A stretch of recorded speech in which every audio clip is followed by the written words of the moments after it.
ADRE computer skill টেষ্টৰ notification আহি গৈছে গ্ৰেড 3 পোষ্টৰ বাবে আৰু কম্পিউটাৰ টেষ্টত কি আহিব সেইটো সিলেবাসও আপোনালোকৰ দি দিছে যে মাইক্ৰ'ছফ্ট অফিচ আহিব গোটেইখিনি মাইক্ৰ'ছফ্ট অফিচৰ আপোনাৰ MS Word MS Excel MS PowerPoint এই গোটেইখিনি সিলেবাস আপোনাৰ দি দিছে এই গোটেইকেইটা সিলেবাসৰ পৰা কিছুমান টপিক আছে সেই টপিকবিলাকৰ পৰা আপোনাৰ প্ৰেক্টিকেল কম্পিউটাৰ টেষ্ট হ'ব CBT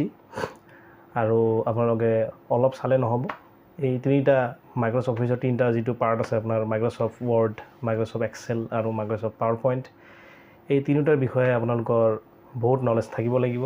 আৰু প্ৰেক্টিছ থাকিব লাগিব ওপৰৰ পৰা চালে নহ'ব বা মোবাইলত চাইছে ইউটিউবত চাইছে সেনেকুৱা চালেতো নহ'ব আপোনালোকৰ ঘৰত যদি কম্পিউটাৰ আছে তেতিয়াহ'লে আপোনালোকে প্ৰেক্টিছ কৰিব আৰু যদি নাই আপোনালোকে কম্পিউটাৰ বা নেট কেফে যিবিলাক দোকান আছে তাতে গৈ আপোনালোকে প্ৰেক্টিছ কৰিব পাৰে প্ৰেক্টিছ কৰিব লাগিব কাৰণ আপোনালোকৰ ভালেখিনি মাৰ্ক আছে 1 মাৰ্কৰ কাৰণে আপুনি বেগ হৈ যাব পাৰে সেইকাৰণে MS Excel MS Word MS PowerPoint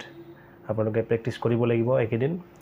July মাহত এক্সাম হ'ব বুলি নটিফিকেশ্যন দিছে যোৱাকালি এটা মই ভিডিঅ' দিছোঁ ফৰ্মেট এটা নটিফিকেশ্যনটো ভিডিঅ' বনাই দিছিলোঁ আপোনালোকে চালে গম পাব কি আছে এডমিট কাৰ্ড আপোনালোকে ডাউনলোড কৰিব পাৰিব অহা মাহৰ পৰা আৰু গোটেইখিনি বস্তু কালি সিলেবাসত দি দিছে কেনেকৈ প্ৰেক্টিছ কৰিব লাগিব মাইক্ৰ'ছফ্ট অফিচ গোটেইখিনি টপিক আপোনালোকে চাব লাগিব